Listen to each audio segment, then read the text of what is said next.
Gente, vamos lá. Bom, hoje eu vou ler somente um ou dois versículos do capítulo 4. Eu tinha falado na aula passada, essa aula é uma aula grande, certamente a gente vai, se não der, a gente segue na aula que vem, não é? Porque esse é um assunto, talvez, dos mais controversos com relação ao final dos tempos, e eu nem digo tanto com relação ao Apocalipse, né? Porque a grande discussão... Flávio, não te cumprimentei, tudo bem? A grande discussão é se o arrebatamento da igreja, não é? Shalom, boa tarde, paz. Se o arrebatamento da igreja aconteceria, não é? Isso para aqueles que são pré-milenistas, né? Quer dizer, que creem num reino milenar, literal, de 1000 anos. Então, a grande discussão é saber se o arrebatamento da igreja se daria antes da grande tribulação, no meio da grande tribulação ou no final da grande tribulação. E quando eu falo no meio, eu quero que vocês tomem muito cuidado com certas notações que a gente aprende na Bíblia, não é? Porque vocês vão ver isso ao longo até o nosso dia, até o dia que a gente sumir daqui, não é? Em nome de Jesus, né? Eu creio que o arrebatamento não está distante, mas se eu estou falando no meio, quando as pessoas dizem no meio, significa que eles estão considerando, eu vou abrir um gráfico para facilitar a vida de todo mundo, né? Significa que estamos considerando um período de 7 anos e que em 3 anos e meio a igreja seria arrebatada. Isso se chama mid-tribulacionismo.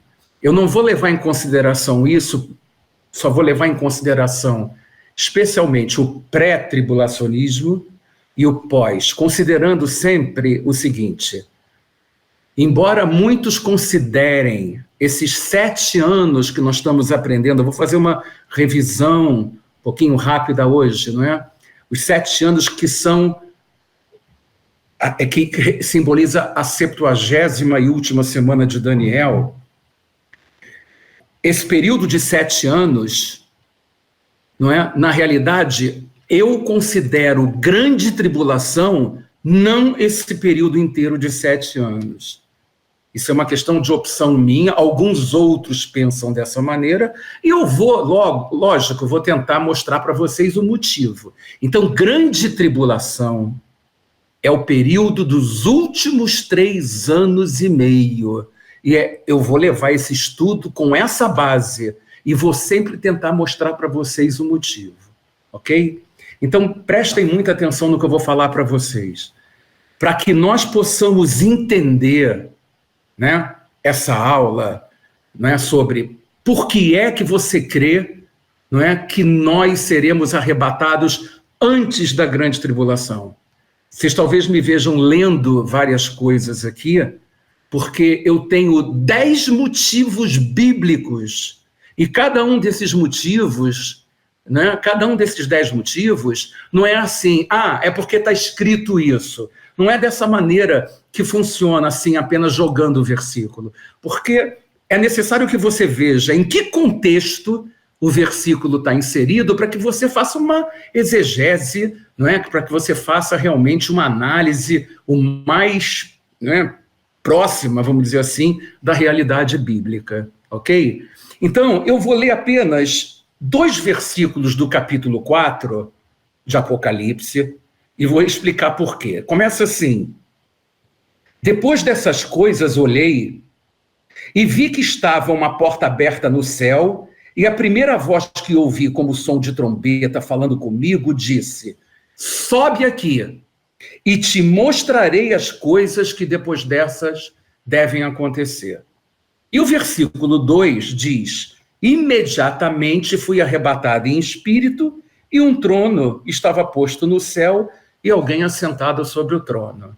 Então, a primeira coisa que a gente precisa levar em consideração aqui, vocês se lembram, não é? Quando nós estudamos o primeiro capítulo de Apocalipse, que no versículo 19, eu sempre chamo a atenção desse versículo, diz assim: Escreve, pois, as coisas que tens visto, as coisas que são e as coisas que depois destas hão de suceder, as coisas que depois destas hão de acontecer.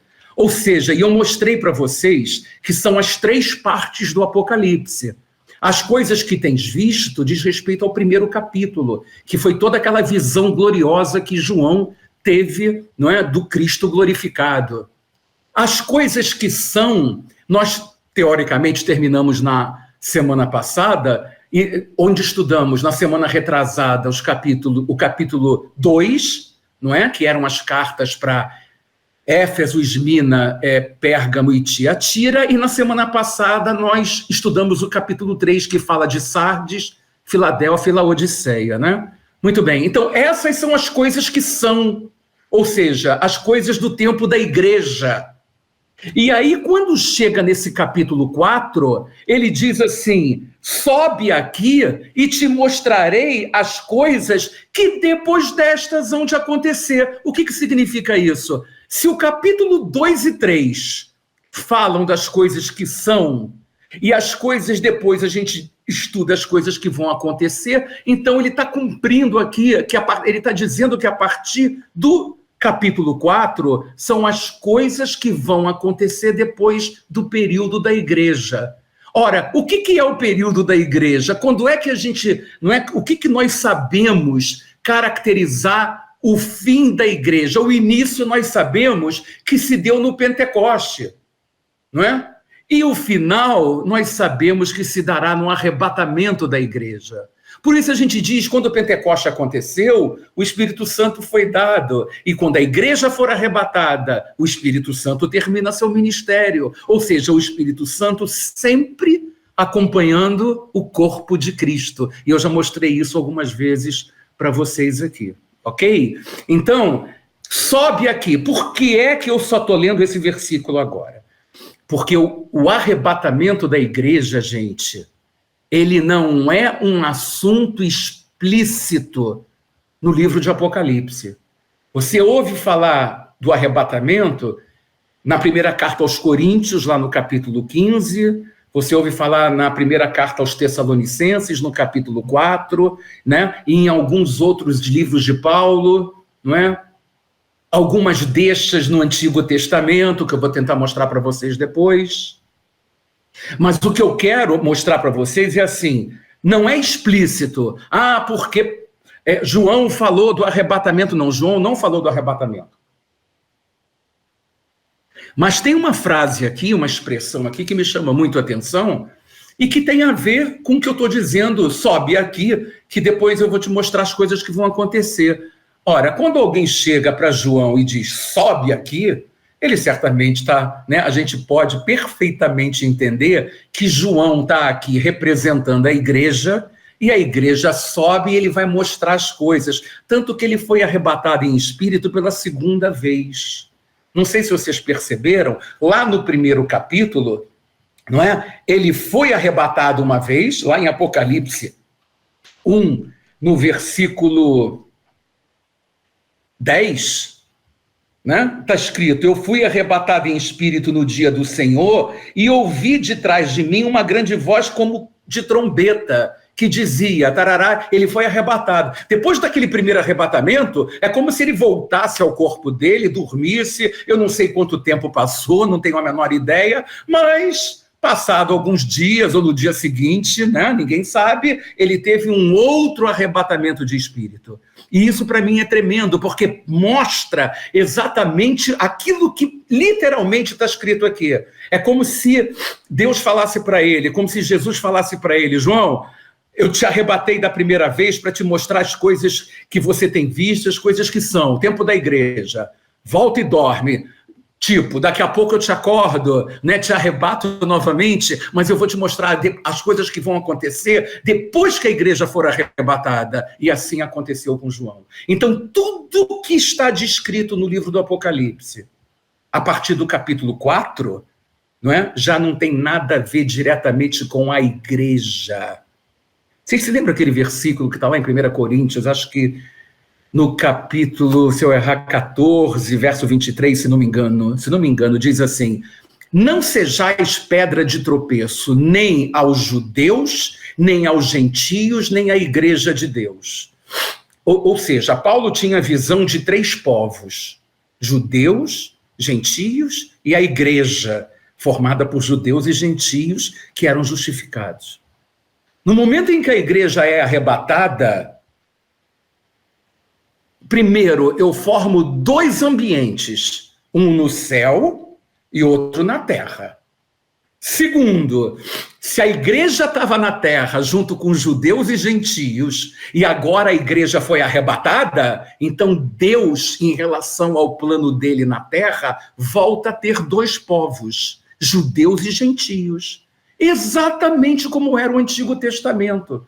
Então o livro do Apocalipse, a partir do capítulo 4, não deixa de ser um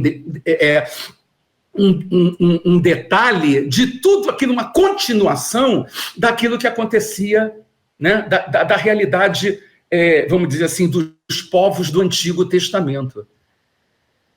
Lá eram os amorreus, os girgazeus, os jebuseus, e os amalequitas, egípcios e tal, e tal, e tal. A gente sabe que no Apocalipse, lá no capítulo 7, está escrito povos, línguas, tribos e nações. É diferente de Israel. Povos, línguas, tribos e nações falam dos gentios, não fala de Israel. Quando ele quer falar dos judeus, ele fala de Israel. Mas você não vê mais o contexto da igreja a partir do capítulo 4. Percebe? Porque ele está dizendo, sobe aqui, João, agora eu vou te mostrar o que vai acontecer. Então ele começa a falar a partir daí.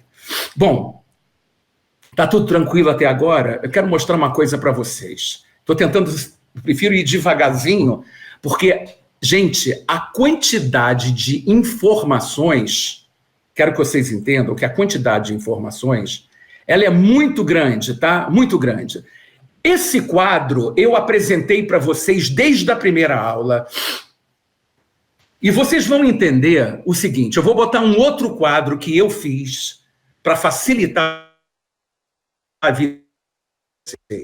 Esse quadro é um quadro que tem detalhes matemáticos das 70 semanas de Daniel. Não é? Nas 70 semanas de Daniel, lembra, mais ou menos, eu mostrei para vocês a saída da ordem para restaurar Jerusalém até o dia em que Jesus foi aclamado rei de Israel. Eram 69 semanas. E eu mostrei para vocês que faltava uma semana.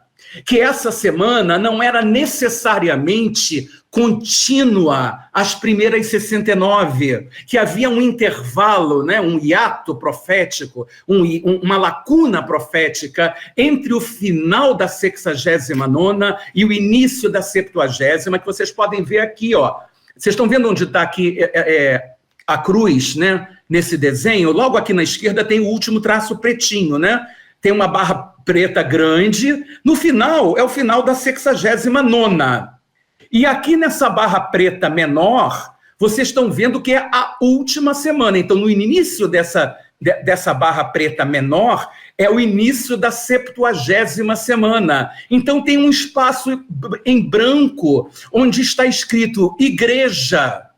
Em outras palavras, toda a profecia de Daniel, que a gente estudou em Daniel 9, do 24 ao 27, era uma profecia que dizia respeito ao povo de Israel, ao povo judeu, dizia respeito a Jerusalém. Mas quando chegou no final da 69ª semana, como aquilo que estava previsto na profecia não foi cumprido por Israel, não foi cumprido pelos judeus, o que Deus fez?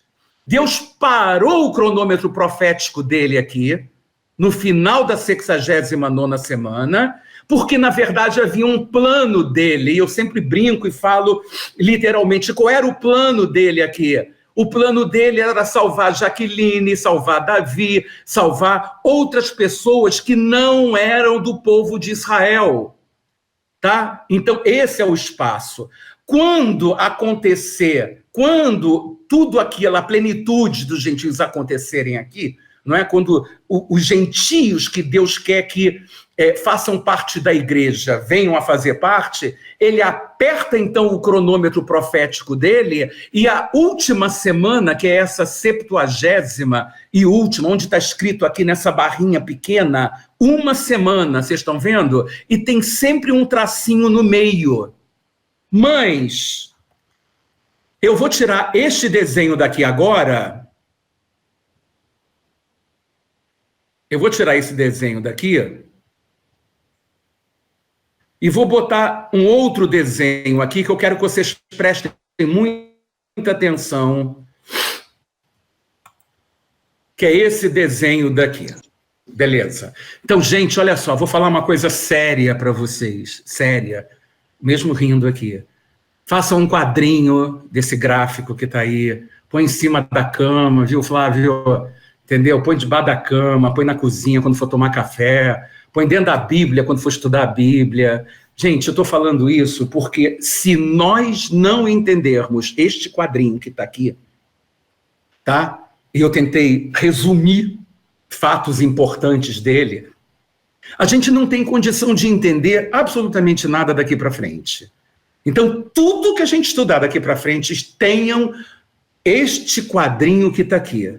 Vocês notem que esse quadrinho, eu começo da igreja, daqueles 2 dias proféticos, lá na esquerda, onde está escrito 2 dias, da esquerda para a direita. E embaixo, eu boto algumas observações importantes, vocês estão vendo aí, acompanhando? E boto o versículo correspondente. Ano aceitável, dispensação da graça, tempo da igreja, lacuna profética, tá certo? 2 dias.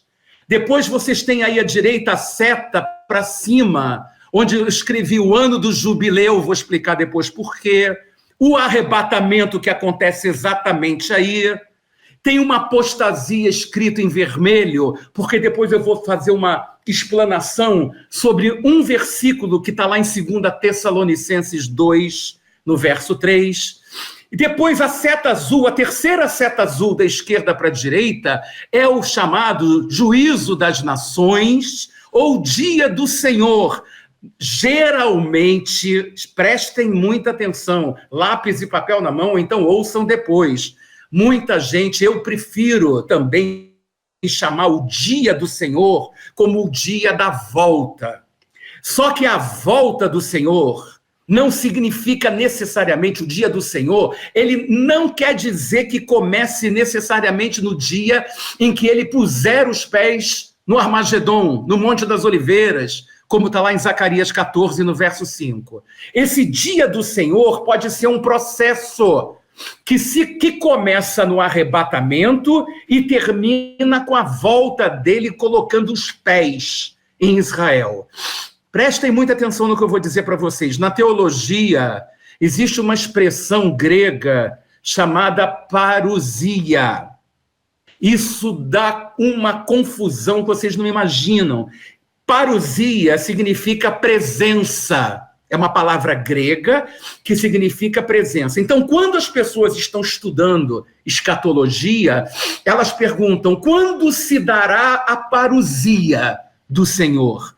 Então, aqueles que são amilenistas ou pós-milenistas, pós-tribulacionistas, muitos acham que essa parousia significa quando a igreja é arrebatada. Na verdade, notem, a presença do Senhor vai se dar quando ele puser os pés no Armagedon, quando ele voltar com os santos e com os anjos. Então, para mim, a parousia se dá aqui na terceira barra azul, da esquerda para a direita. Muita gente diz que essa parousia é na segunda barra, é quando se dá o arrebatamento. Mas quando se dá o arrebatamento, não existe a presença física do Senhor, porque nós seremos arrebatados nas nuvens, ok? Mas quando nós passarmos pelos eventos celestiais, não é? Aí sim, quando voltarmos com o Senhor e os anjos também juntos, aí sim eu creio que se dará o que eu chamo de parousia, ok, pessoal? Vocês me desculpem o lenço, tá? Que não foi fácil, não. E Vocês podem notar também que a quarta barra da esquerda para a direita, eu coloquei juízo final. E embaixo, na parte maior, eu escrevi reino milenar. E agora eu quero voltar para as duas barras do meio. Isso nós não vamos estudar hoje, mas eu quero que vocês notem que esta barra do meio, primeiro, o intervalo entre a segunda barra e a terceira barra, a que sobe e a que desce, é 7 anos. Ou seja, esta aqui, essa barra de 7 anos, esse espaço, simboliza a última semana de Daniel, ok? Notem que eu coloquei um traço vertical no meio e dividi em duas metades de 3 anos e meio. E aproveitei para dar umas dicasinhas que a gente vai estudar para frente, mostrando que na primeira metade existe o ministério dos 144 mil, e na segunda metade você tem o ministério das duas testemunhas. Eu coloquei também acima, escrevi 7ª trombeta. Com certeza vocês vão me perguntar na época, na ocasião, por que você acha que a 7ª trombeta vai acontecer aí, exatamente aí no meio? Eu vou mostrar para vocês por quê. E eu quero que vocês entendam agora, não é? Aqui embaixo da segunda seta, aqui bem embaixo eu escrevi início da 70ª semana de Daniel. No meio eu escrevi anticristo no templo, e no final eu escrevi fim da 70ª semana de Daniel. Lá no finalzinho, abaixo do juízo final, eu escrevi lago de fogo. E agora eu quero que vocês prestem muita atenção nesse texto que está aqui em cima, entre as duas barras centrais, onde eu escrevi festa de tabernáculos. Prestaram atenção? Estão lendo? Festa de tabernáculos. No meio, acima, tem filho da perdição, em vermelho, e embaixo tem festa de tabernáculos, e embaixo ainda botei bodas e galardões. Amém? Estão vendo? Ok? Ok. Então, gente, olha só, eu quero dizer uma coisa para vocês, assim, muito claro. Tenham sempre esse desenho que eu coloquei aqui, não é? Esse desenho que está aqui, é um desenho que vai nortear todo o restante do nosso estudo, até o final. Então, sério, eu até botei isso ontem para que vocês imprimissem, se fosse o caso, colocassem do lado, tenham esse desenho, e podem ter aquele outro primeiro que é mais detalhado, mas aquele outro detalha mais as primeiras 69 semanas de Daniel. Eu não quero estudar as 70 semanas de Daniel agora. Eu estudei as 70 semanas antes para mostrar o que nos importa nesse momento, que é a última semana de Daniel. A 70ª e última semana de Daniel. Então, nosso estudo a partir de agora não é da semana 69 para trás, é da semana 69 para frente. É isso que está aqui, são essas duas barras do meio que vão nortear tudo. Sendo que vocês podem prestar atenção por esse esquema, que entre a primeira e a segunda barra, nós estamos chegando quase no finalzinho. E eu fiz questão de escrever bem próximo, do lado esquerdo da segunda barra, eu escrevi princípio das dores, porque é exatamente o momento em que nós estamos vivendo hoje. O princípio das dores. Então, nós estamos quase chegando no dia do arrebatamento da igreja. Essa é a visão que eu tenho e a gente vai estudar. E eu quero falar uma outra coisa muito importante para vocês. Poxa, Rubens, você tem certeza do que você está falando? Olha só, gente, esse negócio de certeza com Apocalipse é complicado, né? Mas uma coisa eu quero dizer para vocês. Não existe um versículo na Bíblia, eu desafio qualquer um a me mostrar um versículo que tenha a conotação escatológica que eu não consiga encaixar nesse esquema que eu botei aqui. Qualquer versículo que você pensar da Bíblia, falando sobre o dia do Senhor, falando sobre a apostasia, falando sobre a última semana, de tribulação, anticristo, e não sei, qualquer coisa, com todos os detalhes que a gente questiona a respeito do final dos tempos, a respeito do Apocalipse, eu consigo encaixar e detalhar e enriquecer esse esquema, esse gráfico que eu criei aqui, ok, pessoal? Por isso eu me sinto à vontade, porque eu já fiz outros gráficos no passado e tinha versículo que não se encaixava.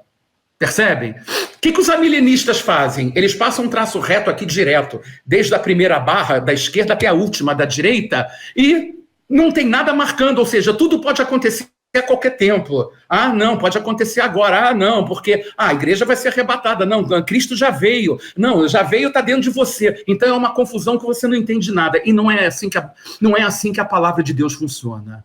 Há todo um projeto de Deus. Esse é o projeto de Deus, na minha maneira de ver. Tá? Muito bem. Mas eu tinha falado para vocês que eu queria falar sobre festa dos tabernáculos. Tá ok? Por que eu faço questão de falar sobre a festa dos tabernáculos, gente? Eu quero que vocês saibam que tabernáculos vem de uma palavra hebraica chamada...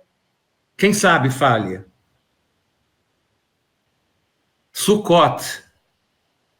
Tá? Tá acompanhando, Davi? Sukkot, tabernáculos. Ok, Flávio, Jaqueline, Miguel, né? Rebeca. Sukkot.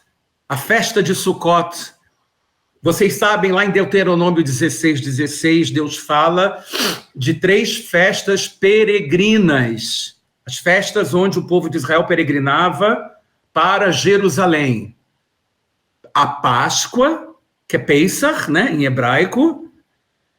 A festa de Pentecostes, ou festa das semanas, ou festa da cega, que nós estamos vivendo exatamente ela, que é Shavuot, em hebraico. Né? Shavuot é literalmente semanas em hebraico, e Sukkot, que é festa de tabernáculos. Agora, eu queria fazer uma pergunta, eu queria que vocês raciocinassem comigo. A festa da Páscoa, a Pesach, lá que está toda ela lá escrita, detalhada, em Êxodo 12, fala do cordeiro, fala quando o povo estava... não é? Escravo no Egito, quando o povo saiu do Egito, não é? Promessa de Deus, terra prometida, não é? E nós sabemos muito bem que Cristo, nossa Páscoa, já foi crucificado. Então, todas as menções referentes à Páscoa, ao Pesach, no Antigo Testamento, tudo que foi feito literalmente no Antigo Testamento, diz respeito espiritualmente, profeticamente, a que evento no Novo Testamento? Quem é o Cordeiro Pascal? A Páscoa, Cristo? Cristo. Então, tudo que aconteceu, tudo que está profetizado em Êxodo 12, escolhe um cordeiro, um cabrito sem defeito, se for pouco, junta, guarda até o 14º dia. Tudo que está ali é profético e aponta para quem? Para Cristo. Aponta para a cruz de Cristo. Aponta para o verdadeiro Cordeiro de Deus, ok? Quando se passam 50 dias da Páscoa, não vou entrar em detalhes de um dia a mais ou a menos, né, Miguel, para a gente entender agora o conceito, mas 50 dias depois, não é, do dia do sábado, né, da Páscoa, existe uma coisa chamada Shavuot. Lá na Páscoa, os primeiros frutos, quer dizer, o fruto que você colhia era da cevada, mas os primeiros frutos que você colhia realmente era o trigo, não é? O trigo você colhia, não é? Era a primeira estação agrícola, ou seja, parte desses frutos eram colhidos, né? Parte dos frutos da estação agrícola eram colhidos exatamente em Shavuot, no Pentecoste. E nós sabemos que existe uma correspondência entre a festa de Shavuot, que está lá em Levítico 23, para as primícias do Espírito, que a gente lê em Atos 2. Vocês estão acompanhando o que eu estou falando? Eu estou partindo de algo literal do Antigo Testamento, não é? Estou partindo de algo literal do Antigo Testamento, que é a Páscoa, e estou levando até Cristo. Eu estou saindo das primícias, em hebraico se fala bikurim, e estou indo até Pentecoste, estou indo até as primícias do Espírito e não as primícias da terra. Agora eu quero fazer uma pergunta para vocês. E a terceira festa? A terceira festa era Sukkot. Está lá escrito em Levítico 23. Eu vou tentar ler rápido aqui para vocês acompanharem, né? Mas Levítico 23, do verso 33 ao 44, ele diz, prestem atenção, disse mais o Senhor a Moisés, fala aos filhos de Israel, dizendo, aos 15 dias desse mês sétimo, será festa de tabernáculos por 7 dias. Festa de tabernáculos por quantos dias?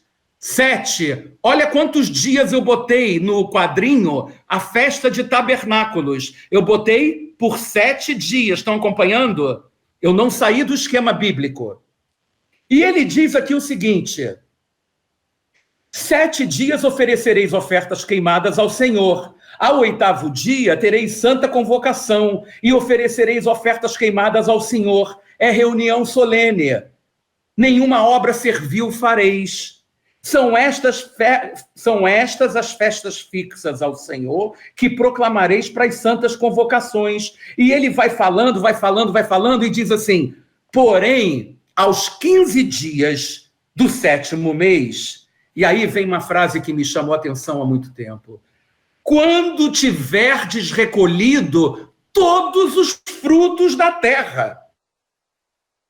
Então, em Shavuot, são recolhidas as primícias, mas em Sukkot são recolhidos todos os frutos da terra. Você vai colher azeitona, você vai colher figo, você vai colher que mais? Uva, você vai colher nozes, o trigo e a cevada você já colheu.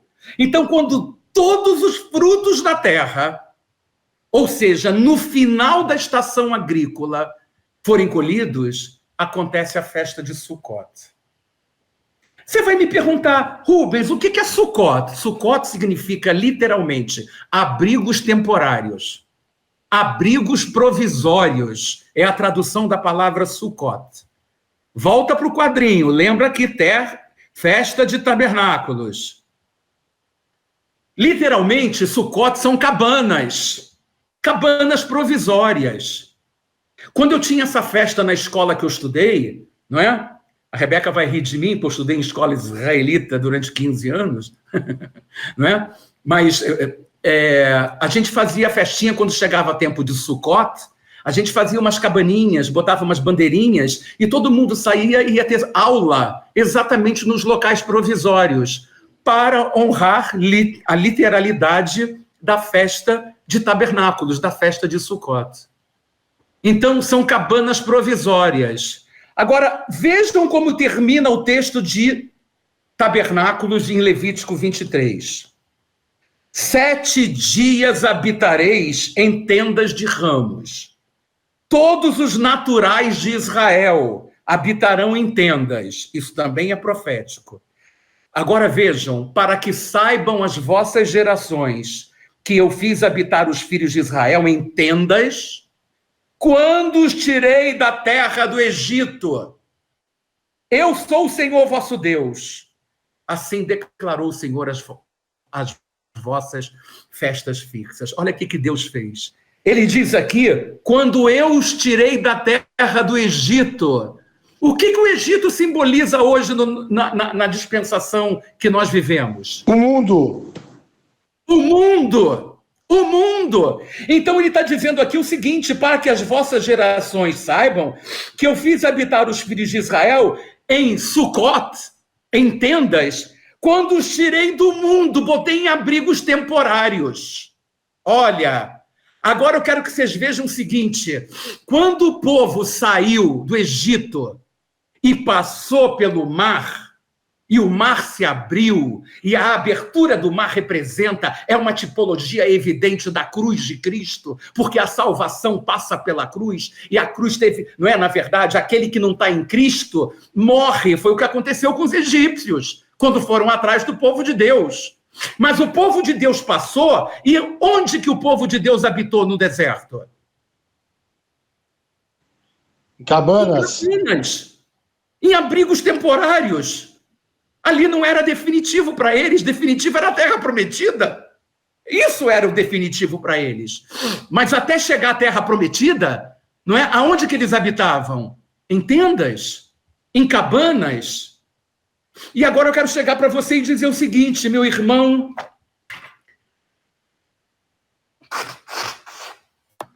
Eu quero dizer o seguinte para vocês. A palavra de Deus nos ensina que quando todos os frutos da terra forem colhidos, haverá a festa de tabernáculos, a festa de Sucote.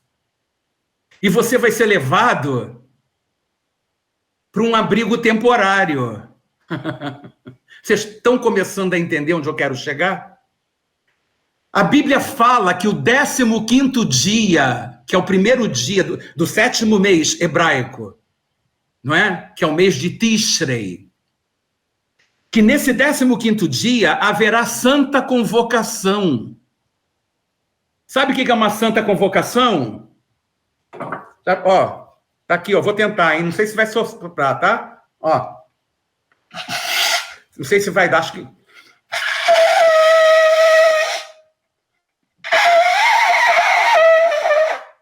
É mais ou menos isso, tá? Não é bem isso, não, mas vocês entenderam?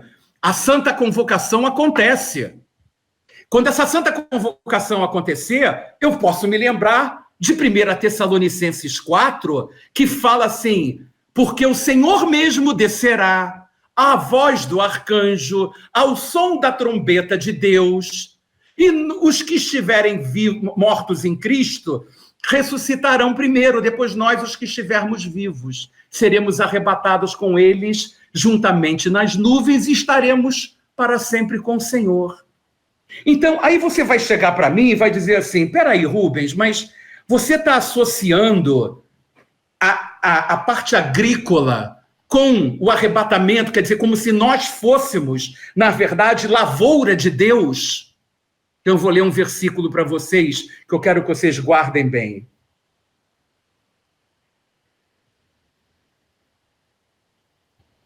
Primeira Coríntios 3, no verso 9. Quem quiser guardar, né? Eu vou ler para vocês agora, 1 Coríntios 3, versículo 9. Diz assim: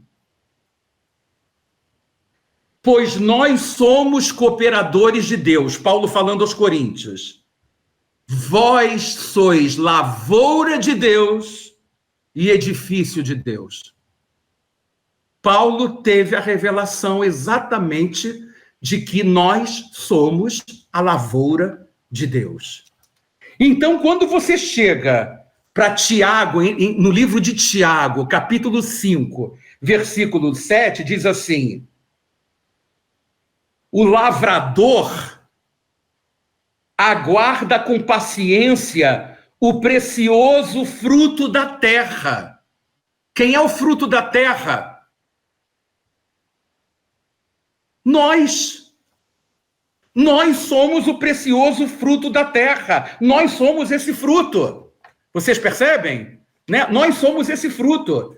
Muito bem. Então, vocês estão vendo que a festa de tabernáculos é uma festa... Aí você vai dizer, então você está querendo dizer que o primeiro dia de tabernáculos seria como se fosse o arrebatamento da igreja? Eu vou dizer para vocês, eu acho sim. Então, mas quando vai se dar? Não sei. Claro que eu não sei. Porque tem outras coisas envolvidas. Pode ser esse tabernáculo, pode ser do ano que vem, pode ser do outro, não sei quando. Por isso é que ninguém sabe. Isso está no meu coração... Não é? Essa história realmente do arrebatamento, não é? Por quê? Porque, na verdade, nós somos o precioso fruto da terra. Nós somos a lavoura do Senhor. Percebem? Nós somos a lavoura do Senhor. E aí, eu quero fazer uma coisa com vocês. Se vocês abrirem a palavra em João 7, abram a palavra em João, sem fechar, né? João 7...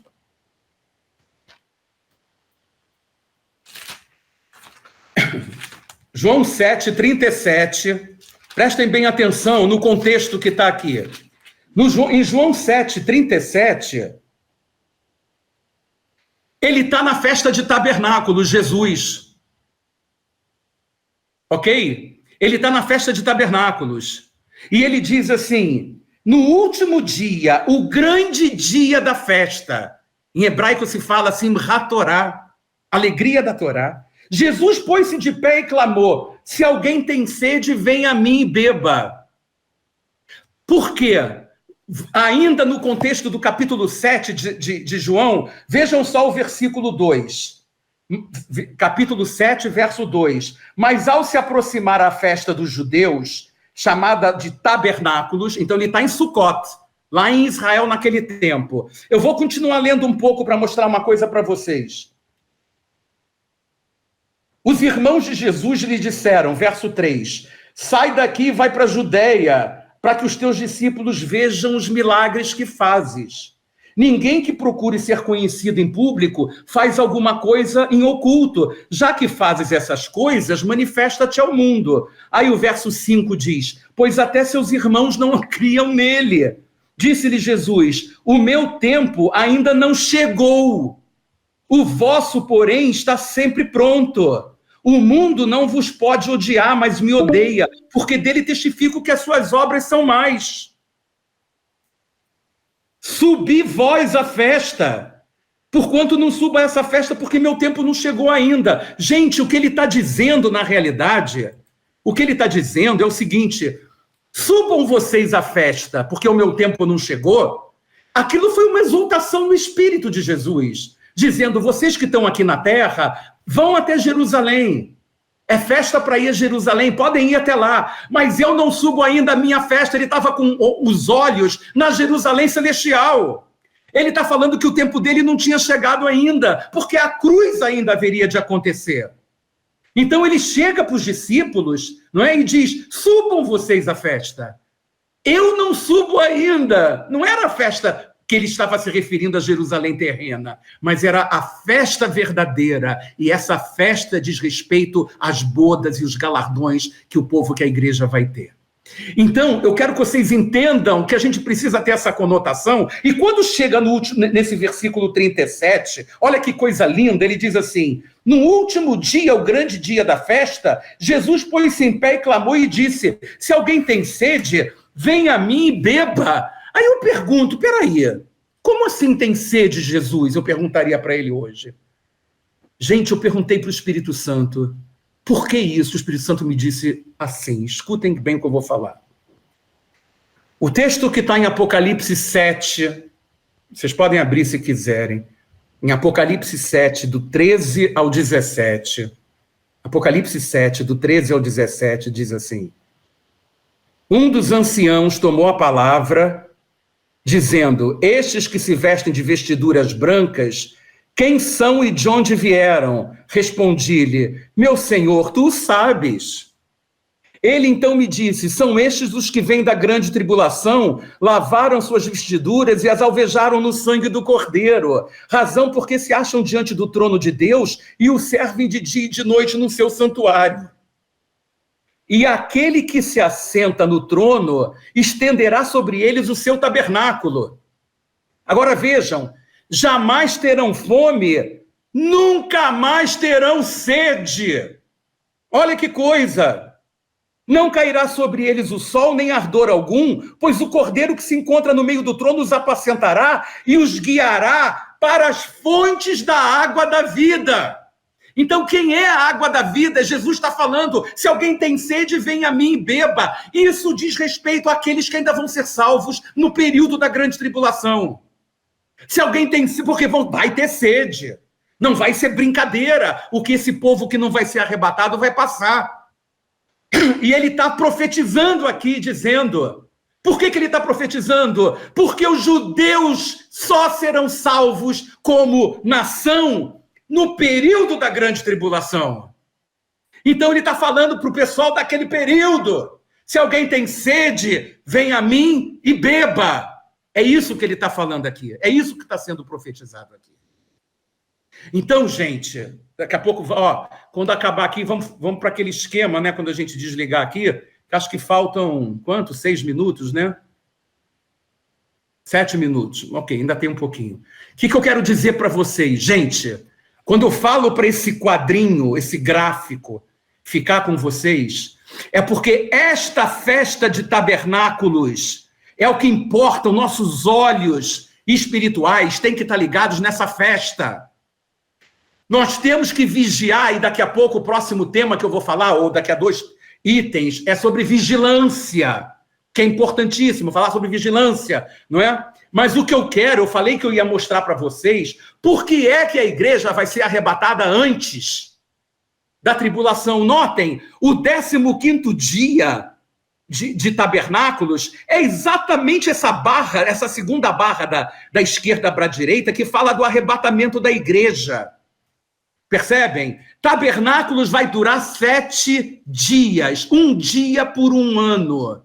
Ah, você pode fazer essa correspondência? Posso. Eu posso mostrar para vocês onde está escrito na Bíblia. Tem 2 referências muito evidentes de que você pode considerar 1 dia por 1 ano, nesse caso que está aqui.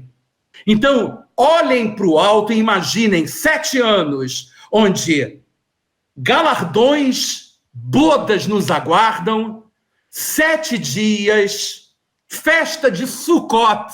O que é Sukkot que eu falei? Abrigos temporários. Significa que a gente vai ficar para sempre aqui nesse momento? Não!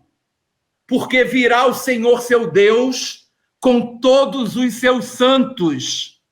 Está escrito, Zacarias 14:5, 1 Tessalonicenses 3:13. Então, na verdade, nós somos guardados. Lembra daquela história que teve aquela discussão? Apocalipse 3:10. Eu vou falar mais tarde sobre isso, não é? Porque, na verdade, foste fiel, te guardarei da provação que há de vir para experimentar aqueles que estão no mundo. Não somos guardados na terra, somos guardados no céu, em abrigos temporários, em abrigos provisórios, em cabanas celestiais, em Sukkot, que é a terceira festa que está faltando. Porque a Páscoa nós já sabemos que se cumpriu em Cristo. As primícias se cumpriram em Pentecostes, mas está faltando a terceira festa. E essa terceira festa vai se dar no arrebatamento da igreja. Estão acompanhando ou estou falando loucura aqui? Ok? Agora, para aproveitar que eu estou falando de tabernáculos, eu falei que a gente tem que ter esse quadrinho. É muita informação, gente. Se vocês estão interessados realmente em entender, juro, é muita informação. São mais de 30 anos que eu estudo isso, gente. Eu estou falando porque eu sei que não é fácil. Não é para vocês entenderem tudo de uma vez, porque é impossível. É para vocês irem digerindo, estudando, perguntando, coisa que pouquíssima gente faz ao longo da semana, né? Se interessando e vai enriquecendo, porque não é uma coisa assim, Shazam, sabe? Não é algo do tipo, Deus amou o mundo de tal maneira, não. Isso é complexo, não é? Precisa ser estudado, na verdade. Porque tem a ver com o Antigo Testamento, tem a ver com o Novo. Tá ok? Bom, vamos lá, gente, vamos continuar. Eu falei, então, um pouquinho para vocês de tabernáculos, não é? Que eu tenho, assim, no meu coração, uma certeza, né? Uma fé muito grande com relação ao dia do arrebatamento. Veja, sem saber quando é. Eu não estou dizendo quando é a data, não sei quando é. Eu vou postar para vocês porque que não dá para saber.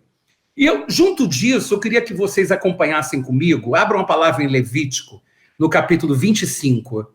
Levítico 25, tá? Eu quero que vocês vejam uma coisa interessante aqui. Em Levítico, no capítulo 25, do versículo 10 ao versículo 13, diz assim, olha que coisa interessante. O que é o ano do jubileu? Santificareis o ano 50º e proclamareis liberdade na terra a todos os seus moradores. Ano de jubileu vos será, e tornareis cada um a sua possessão. Tá? Levítico 25, a partir do 10. Verso 11 diz assim, o ano 50º vos será jubileu, não semeareis nem cegareis o que nele nascer de si mesmo, nem nele colhereis as uvas das vinhas não podadas, porque é jubileu. santo será para vós outros, o produto do campo comereis. Agora vejam, neste ano do jubileu, tornareis cada um a sua possessão. Isso me chamou muito a atenção, cada um a sua possessão, não é possessão por herança, é a tradução correta da palavra rusá em hebraico. No início desse texto diz assim, fala aos filhos de Israel, verso 2, e diz-lhes, quando entrardes na terra que vos dou, então a terra guardará um sábado ao Senhor. Vocês se lembram da história que eu contei, porque é que o povo acabou sendo levado cativo para a Babilônia por não ter guardado 70 anos sabáticos. Então Deus resolveu, jamais abriria a mão da sua palavra e fez se cumprir a sua palavra, levando o povo cativo para a Babilônia, já que lá em Israel, com a presença deles, não era possível. Não é? Então, ele diz assim, contarás 7 semanas de anos, verso 8, 7 vezes 7 anos, de maneira que os dias das 7 semanas serão 49 anos. Agora, prestem muita atenção, o que ele está falando aqui? Ele fala que o ano do jubileu, é o ano 50º, que é um ano que tem que ser santificado, e ele diz o seguinte, prestem atenção, primeiro, proclamareis liberdade, é uma característica do ano do jubileu. Segundo, cada um voltará à sua possessão, é como se você tivesse, na verdade, você tinha uma pátria, você tinha uma casa, você está aqui como forasteiro e peregrino, e agora você vai voltar para sua casa. Não é isso que está lá em João 14? Na casa de meu pai há muitas moradas. Se assim não fosse, eu teria dito, e se eu vou preparar-vos lugar, voltarei e vou levar vocês comigo. Então, o ano do jubileu, agora eu quero que vocês entendam, por que ninguém sabe quando se dá nem tabernáculos e nem, na verdade, esse ano do jubileu. Vou mostrar para vocês aqui por quê. Vocês estão vendo esse desenho aí agora? Esse desenho que vocês estão vendo aí, notem, eu fiz questão de mostrar um quadrinho, não se assustem, mas de cima, Em cima tem 1, 2, 3, 4, 5, 6, aí vem 7. Eu escrevi Shemitah. Shemitah é o ano sabático da terra. Embaixo, 1, 2, 3, 4, 5, 6, 7. De novo, terceira linha, quarta linha, quinta linha, sexta linha. Sempre vem 1, 2, 3, 4, 5, 6, sétimo ano. Shemitah. Então ele está dizendo o seguinte, cada Shemitah, é o sétimo ano, aqui tem 7... vezes 1, vezes 2, vezes 3, vezes 4, vezes 5, vezes 6, vezes 7, 49, com o 50º ano, 50. Quando eu escrevi esses números aqui, acompanhem comigo da última linha azul à direita, bem embaixo, eu fui de trás para frente, como se esse ano de 2023 fosse o ano do jubileu. Aí eu botei aqui embaixo, ano do jubileu 2023.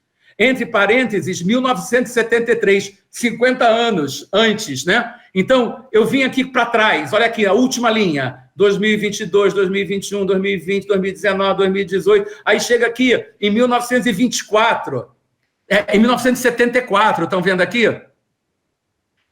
Aí vem aqui de novo, aí começa, acho que eu botei 75, 74, aqui era 72, 71, 70, 69, papapá. Então eu vim de trás para frente só para vocês entenderem o conceito de ano Shemitah e ano do jubileu.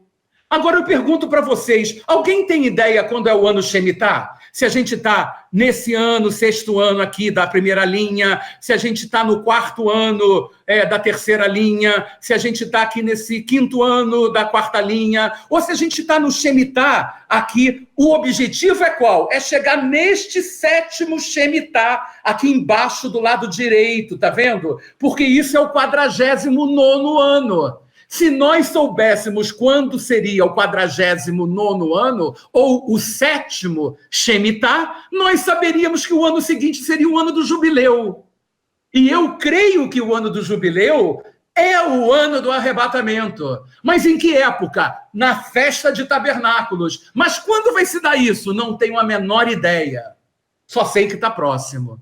Isso é apenas para vocês acompanharem. Por que as pessoas... Eu ouvi uma pregação outro dia, que eu não vou falar de quem, de um pastor falando, estamos no ano Shemitah. Eu falei, meu Deus, de onde ele tirou isso? Porque se nós estamos no ano Shemitah, o ano que vem, vamos falar no calendário hebraico, é o ano do jubileu. Então nós estamos assim, se realmente o Rubens está certo e o ano do jubileu é o do arrebatamento, eu vou ficar jejuando todos os dias, né?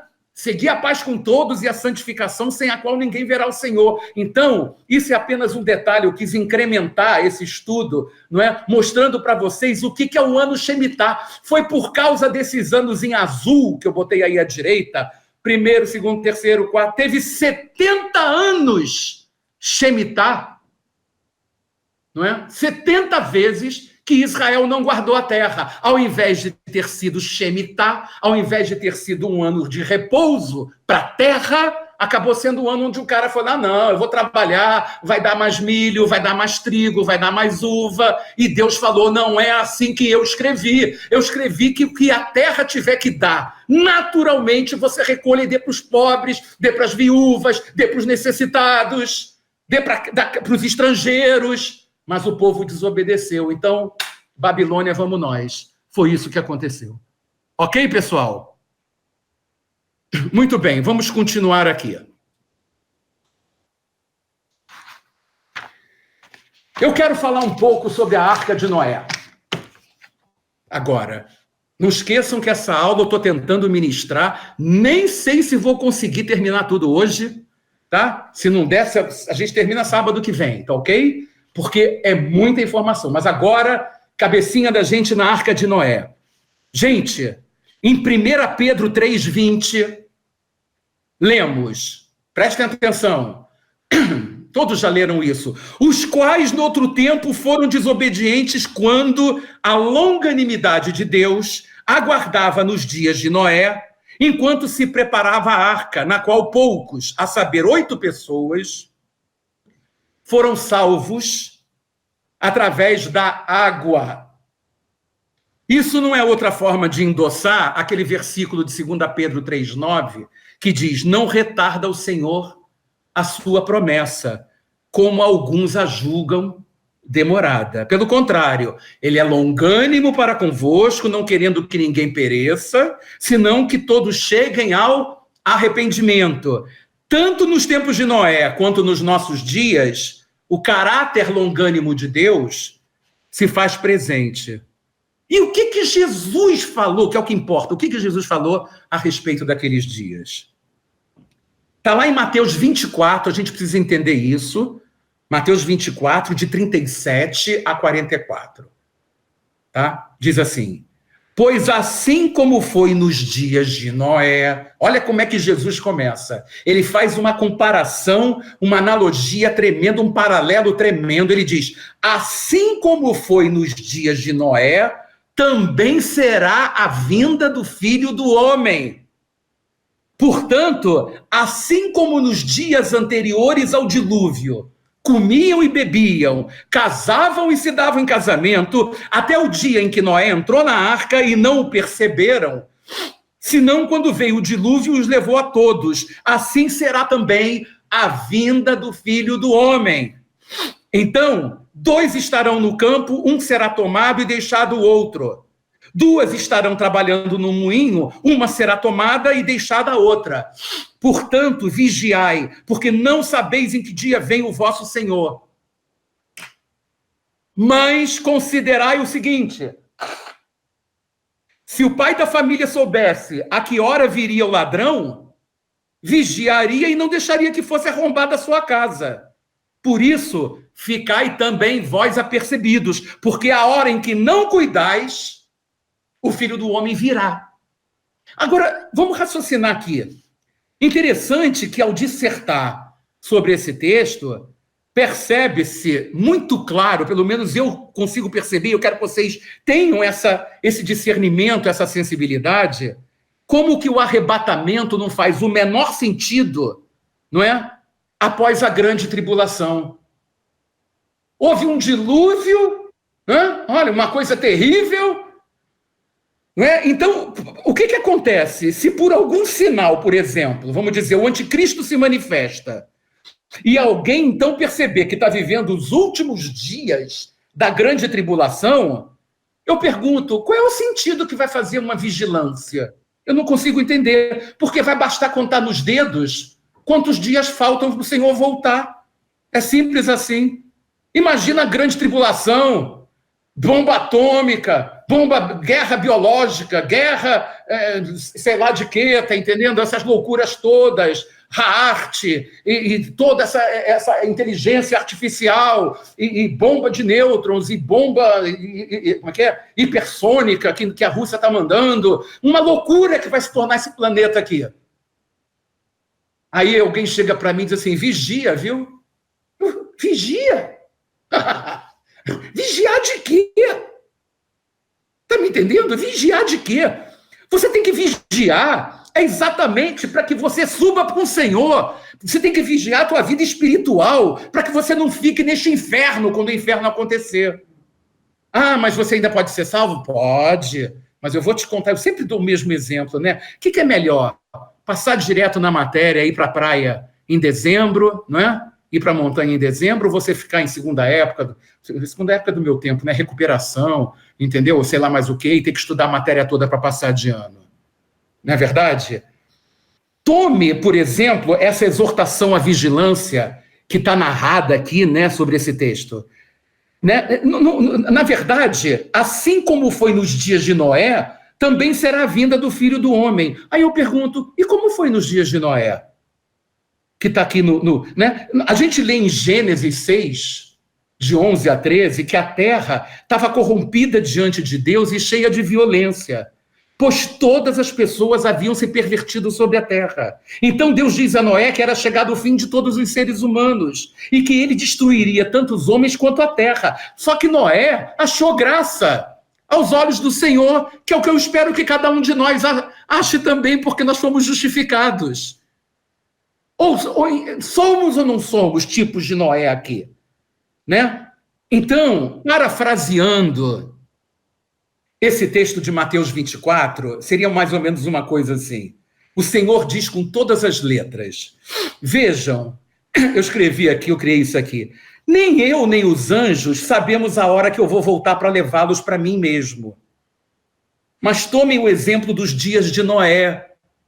Naqueles dias, a maldade do homem havia se multiplicado sobre a terra e toda a imaginação dos pensamentos de seu coração era má continuamente. As pessoas viviam suas vidas dissolutas, estavam corrompidas e cheias de injustiça e crueldade. Minha vontade era destruir o homem, mas aquilo pesava no meu coração. Eu precisava guardar a família de Noé, que era a igreja daquela época. Noé era justo diante de mim naquela geração, como aqueles que serão justificados pela fé na minha ressurreição. Então disse a Noé para fazer uma arca, e eu dei todo o projeto para ele. E assim foi. Noé entrou na arca, e ninguém percebeu até que veio o dilúvio e levou a todos. Ouçam, o arrebatamento será da mesma forma. Assim, vigiem, pois do mesmo jeito que aquela geração não percebeu que Noé entrou na arca, vindo então o dilúvio, ninguém sabe quando eu vou voltar para arrebatar minha igreja. Estejam apercebidos. Santifiquem suas vidas, em especial seus ouvidos, para que vocês possam ouvir o som da minha trombeta, pois buscarei os meus numa hora em que ninguém imagina. Então, qual é a conclusão que você consegue chegar sobre essa questão da arca, né? Sabe, a verdade é a seguinte: o que podemos concluir? Primeiro, era um povo corrompido, não é? Em quantidade bem maior do que os justos. Nenhuma diferença com o que tem hoje. 2, um homem que achou graça diante de Deus recebe um projeto de vida, a construção de uma arca. Nós temos que construir a nossa arca, a nossa vida espiritual, para a gente poder, na verdade, né, estarmos preparados, né, para quando acontecer, nós sermos, né, arrebatados. 3, o dilúvio estava preparado. Mas enquanto a arca não ficasse pronta e Noé entrasse nela com a sua família, Deus não enviaria o dilúvio. É o que está faltando para a igreja ser arrebatada. Falta pronto. Quando ele achar que as arcas estão prontas, ele vai arrebatar a sua igreja. Então temos uma igreja protegida da ira de Deus. Interessante ler que durou o dilúvio 40 dias sobre a terra. Vejam só, sobre a terra. Cresceram as águas e essas levantaram a arca de sobre a terra. Está escrito lá em Gênesis 7:17. O que significa isso? Que a igreja, ou seja, que a igreja de Noé, ela foi guardada da provação estando acima das águas, em uma arca sobre a terra. Por que eu estou enfatizando isso? Porque por causa daquela história que muitos dizem, né? Quando Jesus falou para Laodiceia, eu te guardarei da hora da provação, não é? Porque guardaste a palavra da minha perseverança, né? Também eu te guardarei da hora da provação que há de vir sobre o mundo inteiro para experimentar os que habitam sobre a terra. Ou seja, nós devemos entender que a igreja será protegida da grande tribulação, estando na terra. Não vai ser dessa maneira, mas ela vai ser preservada, ela vai ser completamente preservada, não estando na terra, mas acima da terra, tá certa? Aonde? Em abrigos temporários. O que é isso? Sukkot, que eu acabei de falar antes. Percebem? Então, na verdade, não faz sentido nenhum, e eu vou mostrar por outro motivo ainda, não é? Como é que não faz sentido você entender Apocalipse 3:10 como sendo a igreja, como mantendo a igreja dentro daqui, no planeta Terra? Vejam, se a igreja passasse pela grande tribulação, iria entrar água na arca, o barco iria virar, depois desvirar, muitos bichos iam morrer, sei lá. A igreja da época foi guardada direitinho. O que rolou embaixo foi a grande tribulação daquela época, chamada dilúvio. A igreja não participou, a igreja estava acima da tribulação. Festa de tabernáculos em cima, grande tribulação embaixo. Bodas e galardões em cima, a angústia de Jacó embaixo. Estão acompanhando? Por isso eu falo, olhem o gráfico, assistam, vejam, decorem, né? Porque aquilo é muito importante, não é? Para a gente poder entender tudo direitinho, ok? Vamos continuar, gente. Tá cansando? Vocês estão cansados? É muita informação, não é não?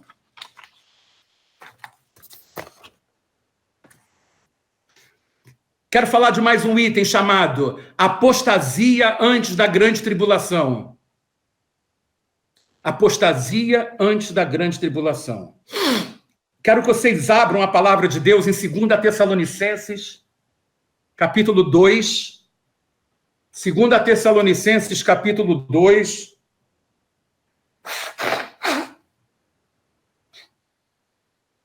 Olha, todo o meu fungar aqui com lenço, o João Pedro falou que vai editar e tirar fora. Vou estar curado na edição, tá? Só para vocês saberem. Ok? Vamos lá. 2 Tessalonicenses, capítulo 2, versículo 3. Diz assim: pessoal de Tessalônica, muito preocupado com a volta do Senhor. Eu já li algumas brincadeiras sobre Tessalônica, dizendo que o pessoal estava tão impressionado, achando que Jesus ia voltar naqueles dias, que o pessoal já não escovava mais os dentes, já não, já começaram a relaxar, porque não fazia mais sentido, Mas a palavra diz assim: ninguém de modo nenhum vos engane, porque isso, o dia do Senhor, isso é o dia do Senhor, não acontecerá. Veja só, sem que primeiro venha a apostasia, o arrebatamento da igreja, eu vou explicar por quê, e seja revelado o homem da iniquidade, o filho da perdição. Gente, eu vou voltar mais uma vez a botar o quadrinho que eu fiz aqui. E eu quero que vocês vejam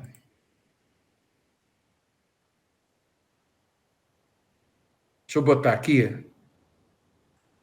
Eu quero que vocês vejam aqui que eu coloquei em vermelho lá em cima, 3 itens, e que estão entre parênteses a referência desse versículo, 2 Tessalonicenses 2, verso 3.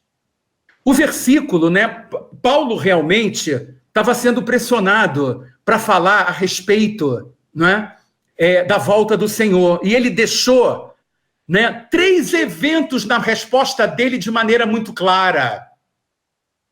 Ele falou o seguinte, olhem para esses 3 eventos aqui, gente. O primeiro, a segunda barra, arrebatamento, que eu escrevi apostasia aqui, vou explicar por quê. O segundo, eu botei filho da perdição, exatamente 7ª trombeta no meio dos últimos 7 anos. E dia do Senhor, finalzinho, 3ª barra, da esquerda para a direita, ok? Por que as pessoas, na realidade, por que as pessoas dizem assim, por que tem dúvida com relação à expressão apostasia que está escrita aqui? Eu vou explicar para vocês por quê.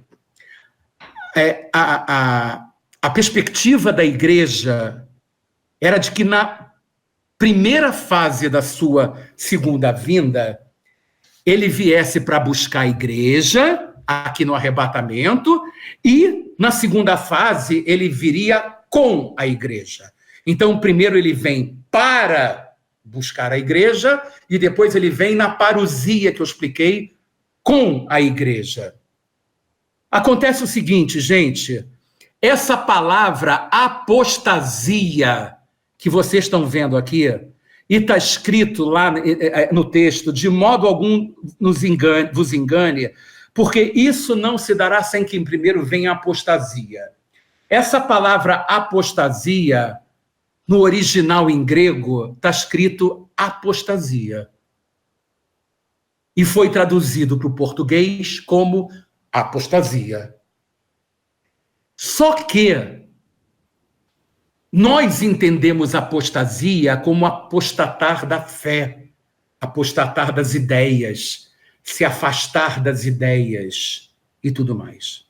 E eu vou dar um exemplo aqui muito claro para vocês. Por exemplo, em 1 Timóteo 4, no versículo 1, eu vou abrir rapidamente, quem puder pode abrir também. Em 1 Timóteo 4, no versículo 1, está escrito assim, 1 Timóteo 4, versículo 1. Mas o Espírito expressamente diz que nos últimos tempos alguns apostatarão da fé, dando ouvidos a espíritos enganadores e a doutrinas de demônios. Vocês acompanharam comigo? Então, 1 Timóteo 4, 1, está apostatar da fé. Esse apostatar da fé que vocês estão escrito aí, não vem do grego apostasia, vem do grego, na verdade, apostesontai, é outra expressão. Outra expressão. Então, eu quero que vocês entendam que apostatar da fé, em grego, não se fala apostasia. Apostatar da fé, em grego, é apostesontai. Então, o que é o apostasia que nós estamos lendo aqui no original em grego, do versículo que nós estamos estudando? Simplesmente significa a retirada física para fora. Não é se afastar das ideias, é se afastar fisicamente. Então, quando Paulo aqui disse, ninguém de modo algum vos engane, porque isso, o dia do Senhor, não acontecerá. Ou seja, olha só, gente, o gráfico. O dia do Senhor, a 3ª barra aqui, à direita, a 3ª barra em vermelho, em cima, dia do Senhor. Esse dia não acontecerá sem que primeiro venha o arrebatamento e seja na metade da semana revelado o filho da perdição. É isso que o versículo verdadeiramente está dizendo aqui. E que é mal traduzido. E que é mal traduzido. Isso eu aprendi com um exegeta americano. Então, Na verdade, esse texto de 2 Tessalonicenses 2, verso 3, deveria estar escrito assim: ninguém de modo nenhum vos engane, porque o dia do Senhor, aqui no caso o dia da volta do Senhor, não vai acontecer sem que 2 eventos antes aconteçam. Quem são esses 2 eventos? O arrebatamento da igreja e a revelação do filho da perdição, na metade da semana, quando ele puser as manguinhas de fora. Então eu pergunto, o arrebatamento vem antes ou depois da grande tribulação? Antes. Porque esse apostasia, vocês podem anotar em lápis bonitinho na Bíblia de vocês, é arrebatamento, é retirada física da igreja da terra. Tá? É isso que está escrito. Estão todos acompanhando, gente? Manifestem-se.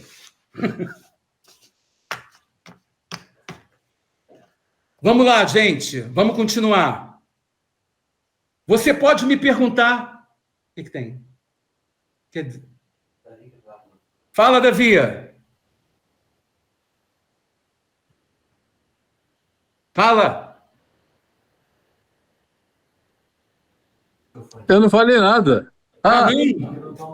Não, é a mão. Bati na mão aqui. Valeu. Desculpe. Eu estou compenetrado no estudo. Vamos lá, gente. Vocês podiam me perguntar assim, Rubens, será que um assunto tão importante como o arrebatamento da igreja, será que de alguma forma foi falado no Antigo Testamento? Alguém por acaso já leu alguma coisa sobre arrebatamento da igreja no Antigo Testamento? Tenho certeza que a maioria não, mas então eu vou querer que vocês abram a palavra de Deus em Isaías, no capítulo 57. Isaías 57.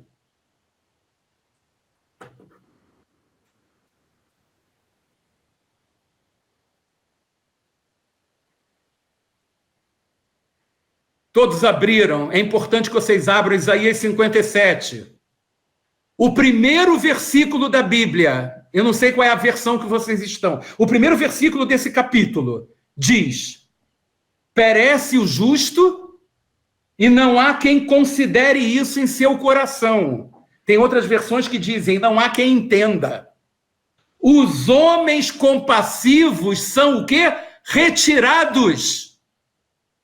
Eu tenho uma Bíblia aqui da imprensa bíblica brasileira, que já faliu há muitos anos, que era do Almeida também, que fala que os homens compassivos são arrebatados. Mas na maioria das Bíblias hoje está escrito: os homens compassivos são retirados. E continua e diz: sem que ninguém considere que o justo é levado antes que venha o mal.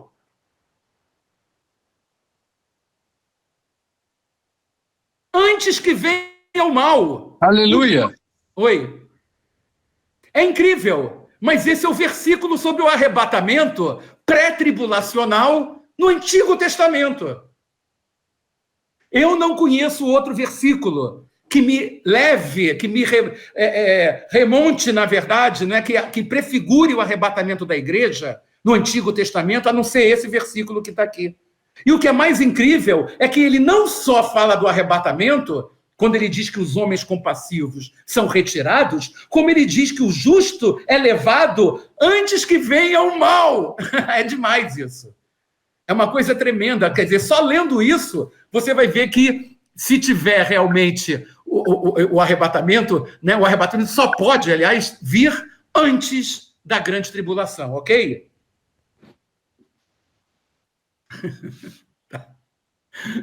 Vamos lá, gente. Vamos para Apocalipse 3, verso 10, o famoso, né? Que diz assim... Ô, Flávio, é muita informação, né, Flávio? É muita. Estou tentando escrever aqui, mas está complicado. Estou tentando. Gente, tem que... Ó, macete, né, gente? Bizu, como se falava no meu tempo de faculdade. É o quadrinho e ouvir de novo. E escrever para o Rubens, pergunta, porque eu sei que não é fácil. Mas o assunto, tanto que eu não vou conseguir terminar tudo aqui. hoje. Eu vou terminar, eu vou continuar na semana que vem, tá? Eu acho assim, Rubens, até a minha opinião, que eu acho que nem era bom terminar tudo hoje, porque eu acho que hoje, de todos os dias que a gente mais recebeu informações muito importantes, informações muito necessárias para compreender um contexto muito maior, né, de tudo que a gente já vem estudando. Exatamente, é porque quando você fala, eu não estou estudando, nós não estamos estudando um capítulo, né, do Apocalipse.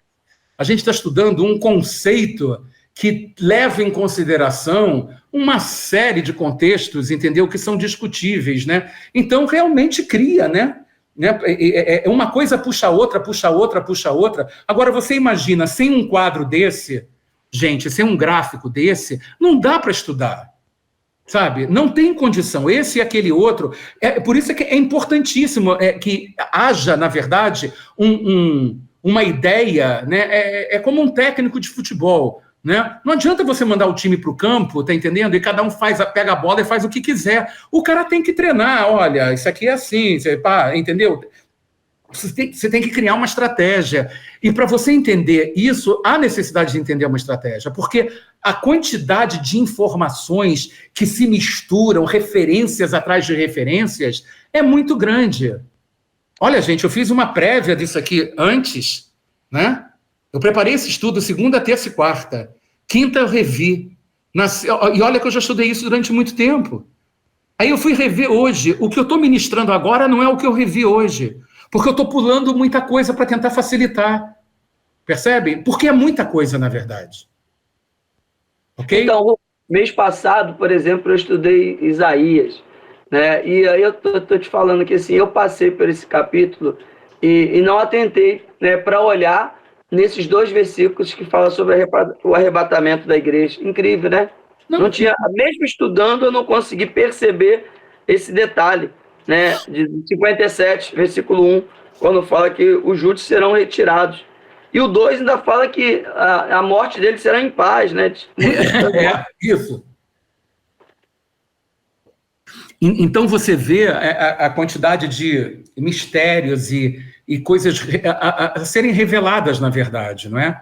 Mas à medida, gente, que a gente estuda, que a gente lê, porque assim, estudar a palavra é você parar, sabe, pergunta ao Espírito Santo, fecha os olhos e deixa a coisa rolar, porque tem muita explicação, né? É muito detalhe, realmente.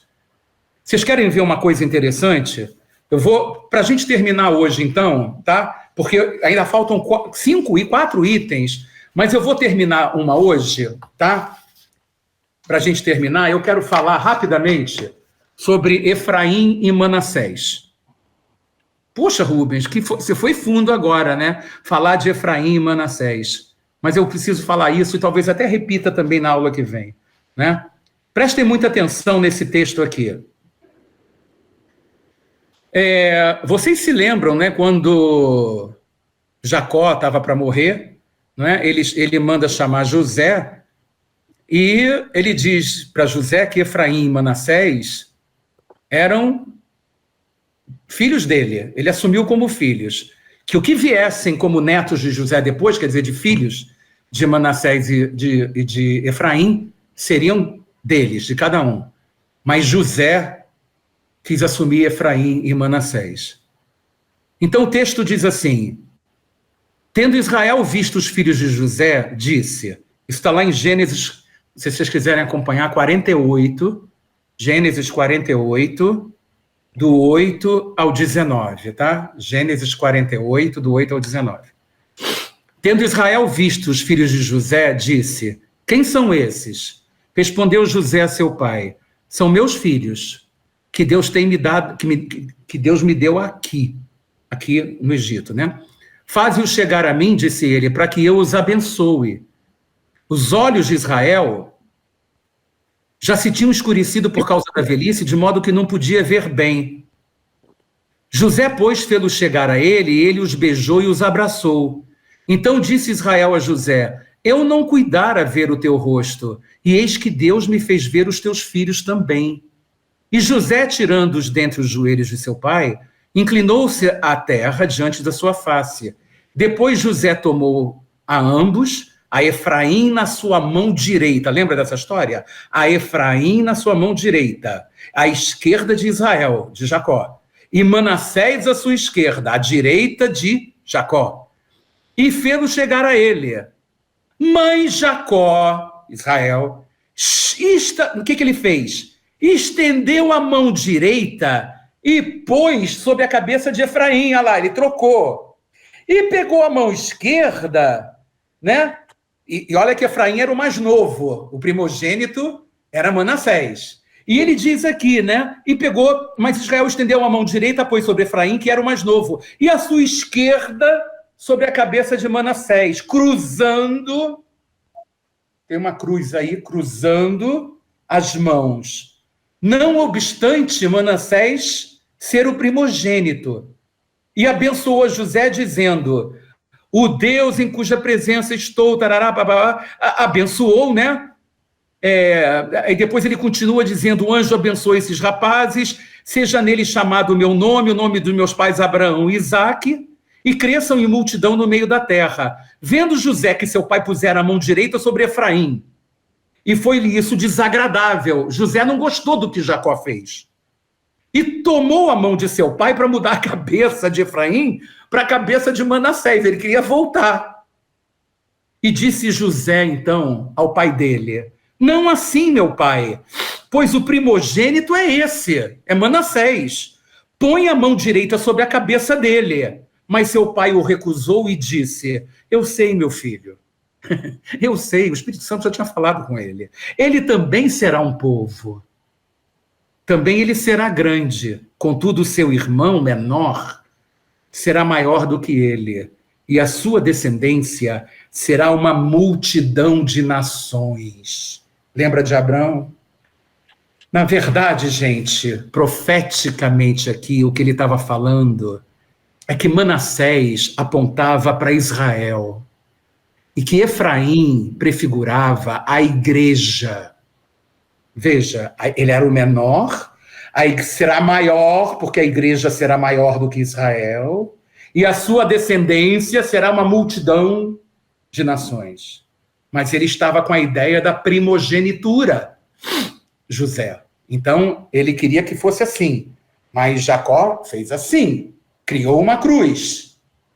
Agora, prestem muita atenção em dois textos bíblicos que eu vou ler para vocês aqui. Primeiro, quem puder abrir em 1 Crônicas, capítulo 2. 1 Crônicas, capítulo 2. 1 Crônicas, capítulo 2, versos 1 e 2. 1 Crônicas, capítulo 2, versos 1 e 2, fala dos 12 filhos de Jacó. Prestem muita atenção do que eu vou falar aqui para vocês. Rúben, Simeão, Levi, Judá, Issacar, Zebulon, Dan, José, Benjamim, Naftali, Gad e Asher. Está aqui em 1 Crônicas, capítulo 2, versículos 1 e 2. Agora, eu vou lá para Apocalipse, capítulo 7, e eu vou ler do 5 ao 8. Apocalipse 7, do 5 ao 8. Eu vou dizer para vocês a diferença, mas eu vou ler aqui para ganhar tempo. Judá, Rúben, Gade, Asser, Naftali, Manassés, Simeão, Levi, Issacar, Zebulon, José e Benjamim. Pô, Rubens, eu não entendi direito. Bem que eu podia ter feito, na verdade, aqui um quadrinho e não fiz. Mas o que eu quero mostrar para vocês, assim, qual é a diferença que tem entre a lista de 1 Crônicas 2 e a lista de Apocalipse 7. Primeiro, Dan não faz parte da lista de Apocalipse. Por que Dan não faz parte da lista de Apocalipse? Porque lá, quando Jacó profetizou para cada um dos filhos, quando chegou em Dan, ele disse: Dan será serpente junto ao caminho, uma víbora junto à vereda, que morde os calcanhares do cavalo e faz cair o seu cavaleiro por detrás. Quem é que lembra quando a gente fala sobre Dan? Judas. Eu tenho quase certeza pela fé que Judas era danita, ou seja, da tribo de Dan. Presta atenção. Então Dan não fez parte da tribo de Apocalipse. Quem é que substitui, já que tem que ter 12? Na lista aparece Manassés. Eu disse para vocês no início desse estudo que Manassés aponta para Israel e que Efraim aponta para a igreja. Mas se Manassés está aqui escrito na lista de Apocalipse, no lugar de Dan, por que é que Efraim não está? Já que está escrito José aqui. José está. Por que é? Então vamos lá, a pergunta é: por que é que na lista de Apocalipse não aparece o nome de Dan? Nós estamos vendo que Dan é serpente junto ao caminho, uma víbora. Arrebatamento. Não é? Efraim é a igreja. Hein? Que Efraim é a igreja. E Efraim é a igreja, Manassés é Israel, Manassés faz parte. Por que é que Efraim não faz parte da lista de Apocalipse? Foi arrebatado. Foi arrebatada, pronto, está matada a charada, Davi. Exatamente isso. Então, na verdade, quando a gente lê algo assim, não é? Efraim não faz parte. Efraim foi arrebatado. Quando os 144 mil ficarem aqui, a igreja não está na terra. Então, simbolicamente, quem fosse da tribo de Efraim não estaria mais aqui, estaria arrebatado. É isso que está simbolizando aqui. E Judas não fez parte, porque depois ele foi substituído. Oi? Vocês acompanharam? Sim. Tá? Então, na verdade, eu estou provando mais uma vez que como na verdade, Efraim, né, e todos eles seria uma das tribos, as tribos, os 144 mil, né, os 144 mil, eles só vão realmente operar quando? Na primeira metade da última semana de Daniel. Não é no período da tribulação. Eles vão pregar um evangelho, a gente vai estudar isso no capítulo 7, que não é mais o evangelho da graça. Porque no evangelho da graça, não é? Nós na verdade, nós morremos pela fé. Não é? A verdade é essa. E nós vamos ser justificados, quer dizer, quem estiver naquela época, serão justificados na sua própria morte. Hoje nós somos justificados pela ressurreição, pela morte, pela ressurreição de Cristo. Mas os que ficarem naquela época, eles vão ter que, realmente é só a gente ler, vão ser degolados. E não vão poder se deixar marcar pela marca da besta, nem na mão direita, nem na testa. Então a igreja, veja, Efraim foi arrebatado quando? Na tribulação? Não, quando eles tiveram que fazer um trabalho. As tribos, 12 mil de cada tribo. Efraim não está mais aqui. Efraim foi arrebatada antes da grande tribulação.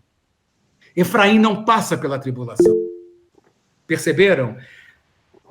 Os 144 mil não vão entrar na tribulação também.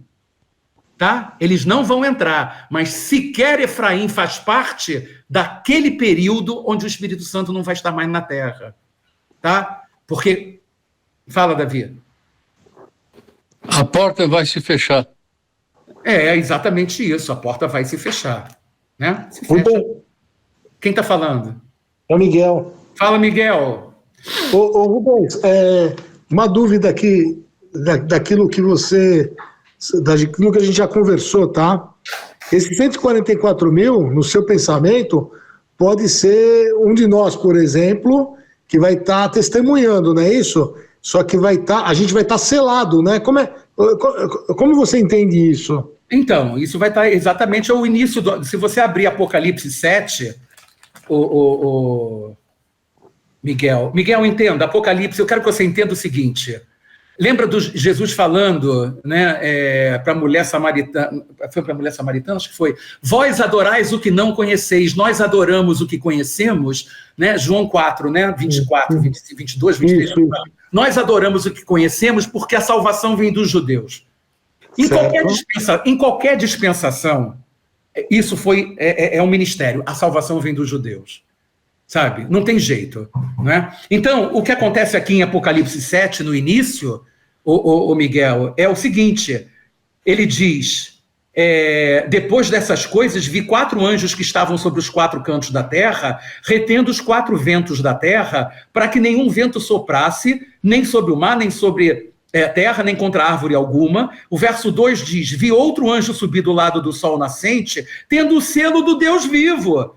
Ele clamou com grande voz aos 4 anjos, a quem fora dado o poder de danificar a terra e o mar, dizendo, não danifiqueis a terra, nem o mar, nem as árvores, até que tenhamos selado nas suas testas o servo do Deus, do nosso Deus. Isso é o seguinte, isso são os 4 cavaleiros, que são os 4 ventos que vêm, entendeu? E o que ele está dizendo aqui é o seguinte, como o Espírito Santo não vai estar mais na terra, para que esses 144 mil executem um ministério, é necessário algo especial, senão eles vão dançar na parada.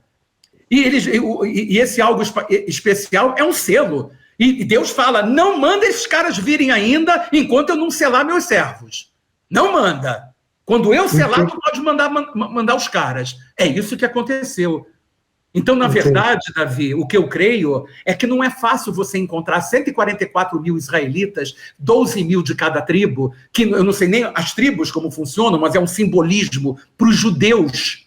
Aqui, na realidade, não tenha dúvida disso, são para os israelitas, isso é claríssimo, está entendendo?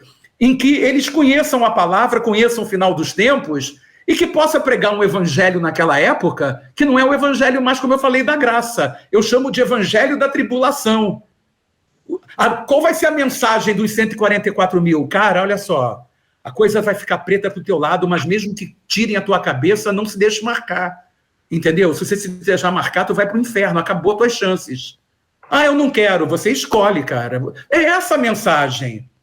Você não vai poder chegar naquele momento e falar, entrega a tua vida a Jesus porque você cometeu pecado. O Espírito Santo é que convence do pecado, do juízo e da justiça. Ele não vai estar mais na terra. Quem vai convencer? É apenas a palavra que você vai ter, desse selo que você vai receber para falar com as pessoas. Né? É um evangelho diferente, não é o mesmo evangelho.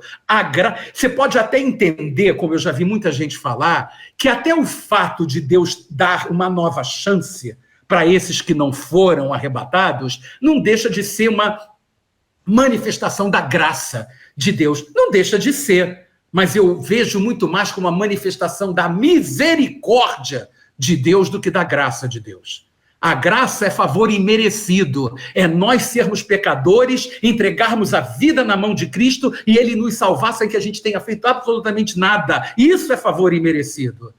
Você não mereceu. Lá, para o pessoal que vai ser salvo na grande tribulação, vai ser por mérito. O mérito é o seguinte, você não fez isso, então você não se deixou marcar, tu não come, não bebe, se te pegarem vão te fuzilar, vão te trucidar, entendeu? Mas tua alma vai estar salva. É só você ler Apocalipse 6, de 9 a 11. Aí você vai ver, né, que são as almas, é o 5º selo, são as almas que estão debaixo do altar, clamando, até quando, ó soberano santo e verdadeiro, não julgas e vingas o sangue daqueles que nos fizeram mal, tá escrito.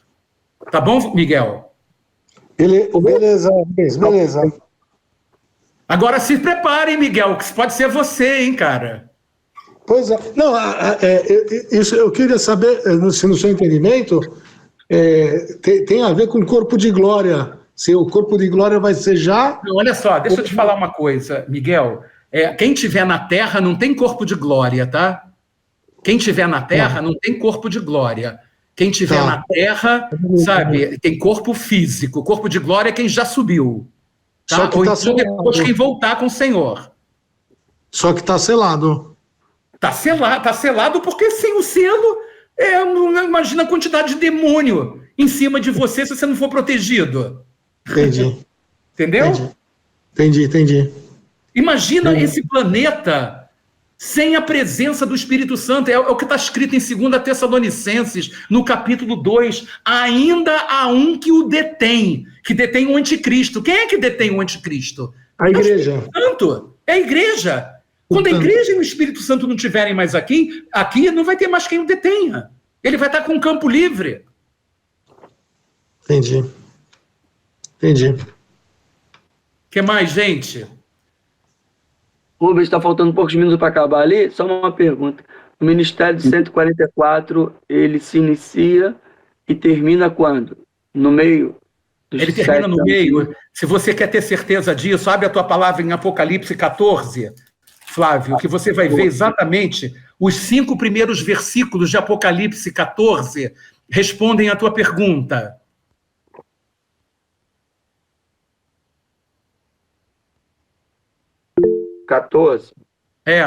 Apocalipse 14, de 1 a 5. 1 a 5, ok.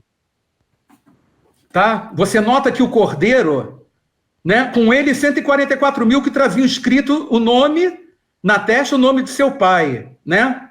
Nota que aqui eles estão redimidos e no Monte Sião, porque eles mereciam um arrebatamento, Flávio. Mas eles ficaram para cumprir um ministério. Então não é justo que eles passem pela grande tribulação. Então eles são retirados na metade. Eles cumpriram o ministério deles. Entendi, mas aqui fala, eu não estou olhando todo o texto, ele fala que eles serão arrebatados?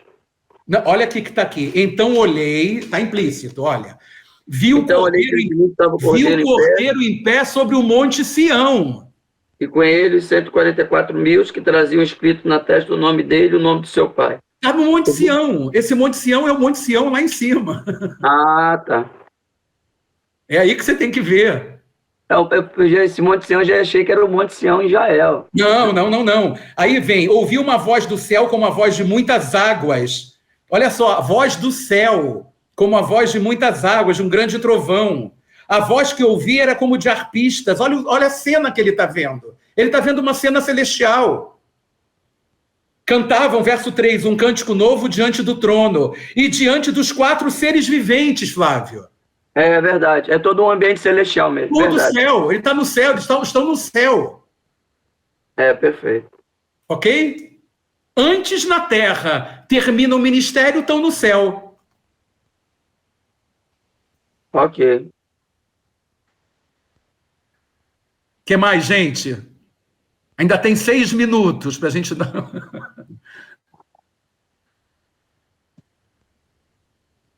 Na aula que vem eu... Oi. Que benção, Rubens, que benção. Estou lembrando aqui tudo aquilo que você uma vez nos ensinou lá na Jeruel. Que benção ouvir novamente isso.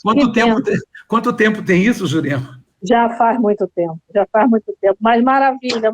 Estou aqui me deleitando aqui, só ouvindo.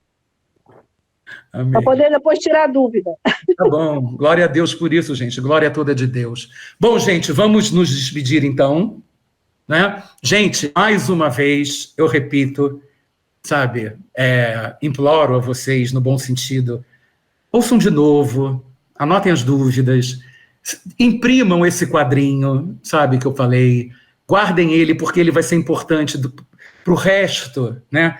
Não só depois desse estudo, para que vocês tenham uma ideia na mente, né? Para que toda vez que alguém falar algum versículo que diz respeito ao final dos tempos, vocês não fiquem perdidos. Não, mas é depois, é antes, é tudo assim, né, com o Apocalipse, vocês já notaram? Não, isso é antes, é depois, mas eles vão, eles ficam, eles foram, já voltaram, mas tem glória, não tem glória, já glorificaram. Então, é uma loucura, rapaz. Se você ouvir isso assim como uma seta lançada na mente intelectual da gente, é muito complicado. Então a gente precisa ter vamos dizer assim, um arcabouço formado, não é? Mesmo que a gente não concorde. Ah, mas espera aí, por que esse versículo se encaixa aqui? Mas você tem que ter uma base para poder estudar. Quando você tem um versículo como esse, tem como estudar Apocalipse, tem como estudar Daniel, tem como estudar e analisar outros versículos, né, que falam do final dos tempos.